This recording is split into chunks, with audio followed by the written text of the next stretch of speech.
chapeaux. Ce qui me mène sans transition au deuxième sujet de ce journal, qui est l'affaire des foulards, qui semble bien s'être muée dans notre pays en une dramatique affaire de chapeaux, Frédéric. En effet, mon petit chou, il semble que notre capitale soit actuellement le théâtre d'un gros problème foulard qui se manifeste par l'obstination de jeunes intégristes benchous à vouloir garder leur chapeau pendant la classe. Voyons notre reportage.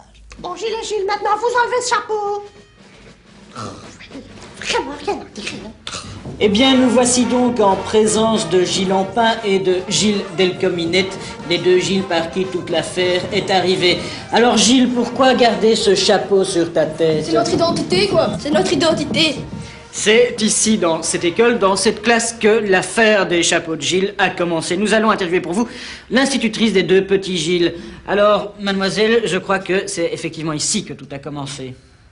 Oui, c'est ici que ça a commencé. C'est-à-dire que les deux Gilles sont venus avec leur grand chapeau. Moi, je suis plutôt d'une vieille école.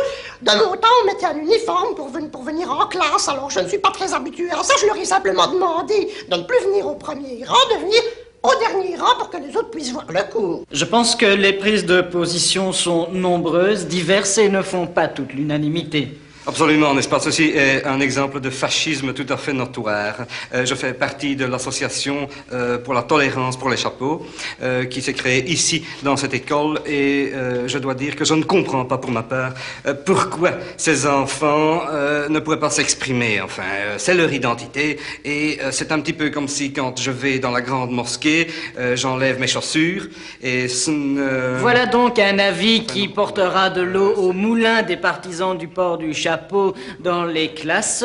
À vous, les studios. Est-ce que j'ai dit fasciste? En réalité, les choses évoluent très vite. Et c'est à une véritable épidémie de couvre-chef que nous assistons pour le moment. C'est mon identité. C'est mon identité. Mon identité. C'est mon identité. Hein. Je voudrais protéger mon identité. C'est mon identité. C'est mon identité. Très bien. Et toi, tu portes quoi sur la tête? Enfin, monsieur. Oh, pardon, je... Les enfants, la récréation est finie. On va en classe. À l'heure où les démocraties occidentales se sentent mises en danger par le fanatisme et l'intégrisme religieux, il nous a semblé important, dans le cadre de l'affaire des chapeaux de Gilles, de venir ici même, à Binche, demander l'avis d'un des membres de la communauté binchoue. Eh bien oui, je me présente, Robert Ampin, membre actif de la communauté Binchous, et je dois avouer que dans le cadre de cette affaire, nous avons laissé mon épouse et moi-même, notre fils Gilles, décider entièrement lui-même de la possibilité de mettre ou non le couvre-chef, qui est un petit peu le symbole de notre communauté.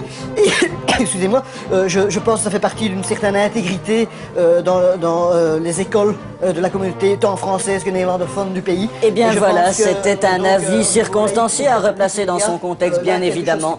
À vous, les studios. Merci Sergio.